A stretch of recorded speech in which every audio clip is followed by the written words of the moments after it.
Hey everybody, it's Jason Blaha here, and today I want to chat with you guys a little bit about developing hip strength.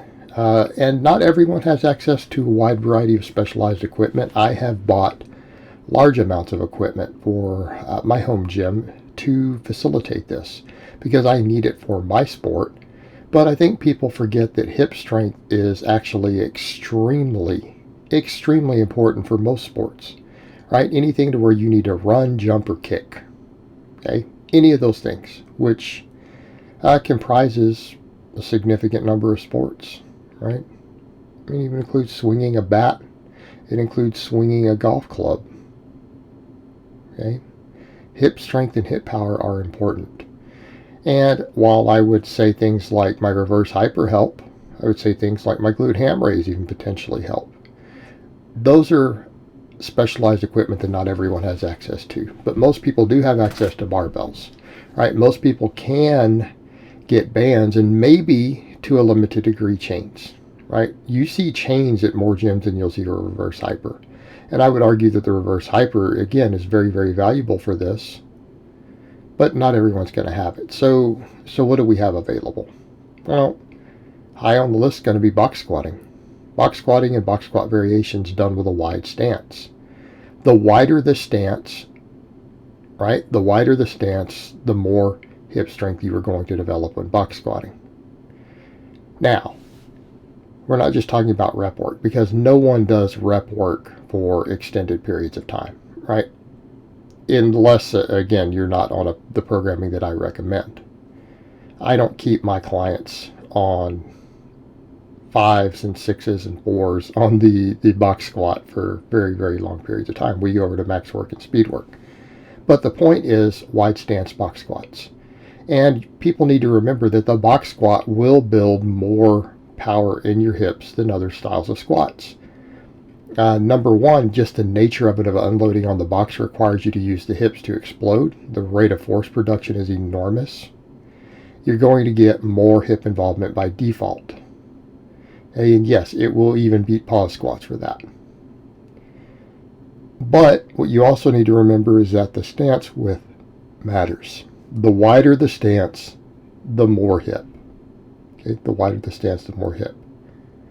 Also, again, you see a lot of silliness out there. People saying, "Oh, I don't want to train my hips; I'll get wide lying a woman." Don't get fat or don't be born with a thick bone structure. Okay, that's how you get that. Why do I have wide hips? Because I've always had wide hips. It's my bone structure. I have a big pelvis. And again, I made another video on that. If people need to understand, when you see people in certain sports who have different structures, it's not the training that gave them that structure. It's having that structure gave them a predisposition towards that sport. You understand the difference? Okay. In other words, playing basketball doesn't make you tall. That would be the easiest way to sum it up. And if you think it does, you're an idiot. So back over to the point. Hip power, hip strength. Stance width matters. You need to get as wide as possible. And you can develop width over time. Okay, this is something I run into with clients all the time. They have to develop the wider stance. In fact, if you've been squatting with a narrow stance, it's going to take you a real long time to build that wide stance. Okay, because otherwise you're going to have to regress. Most guys aren't willing to take 100 pounds off the bar. Okay, they're just not willing to do that. So if you've built a 315 squat with a shoulder width stance for reps, and you've been training a little while, you're not going to cut down to 215 so that you can learn the wider stance. You're just not. They don't want to regress. So because they won't, it's going to take time to build that out. Because they haven't built all the muscles of the lower body. And therefore, when you start involving other muscles, you start seeing weak links come out. You can't move as much weight till you build them up, and then you get actually stronger. All right? Once you go to the wider stance and you build the musculature, you're actually going to be stronger because you're getting more muscles involved. So the wide stance can be achieved easier on the box squat. Not only can it be achieved easier on the box squat, you can box squat probably with a wider stance and you'll be able to squat with when you pull the box out with enough practice. Now, people say, well, that doesn't help because you can't do that stance if you take the box out. It doesn't matter because narrower stance has full carryover from wider stance squatting, but not the other way. If you squat narrow, you won't be strong at wide. If you squat wide, you will be strong at narrow. It only works one direction. And if you understand the muscle involvement that I just explained, you understand why. Okay? But that wide stance builds your hips, and we can do the widest stances off of a box. Almost always. On top of the rate of force production. Very valuable tool. Same thing, we can look at our different squats and deadlifts. With deadlifts, if we don't use variations in our deadlift, we tend to stagnate very quickly, we get overused very quickly, we burn out very quickly. Training deadlift variations. Right? Training deadlift variations, doing conventional, doing sumo, doing all these other things. Now, sumo is probably better overall for hip involvement. But rotating through is valuable because, again, we reduce overuse. We reduce stagnation. It gives you a lot to work with. And you know what? We can do a lot of variation on the deadlift. We can do deficits. We can do different block pulls. You can get mats. You can do whatever you need to do to change the range of motion. We can do different stance widths. Right? You could do a normal sumo. You could do a hybrid sumo that isn't as wide. Do conventional, we can do deficits, we can do block pulls, we can do snatch grip deadlifts. There's a lot of stuff we can do. There's a lot of variation, but they all contribute to hip development. You could even do Romanian deadlifts if you wanted. Now I'm going to recommend good mornings taking a higher priority, which we'll come to in a minute. But there's room in some cases to run both in a program. It's just that the good mornings should never be taken out. Particularly if you're going to box squat. There's a tremendous amount of synergy there. And then good mornings themselves. I mean, if we want to talk about developing hip extension,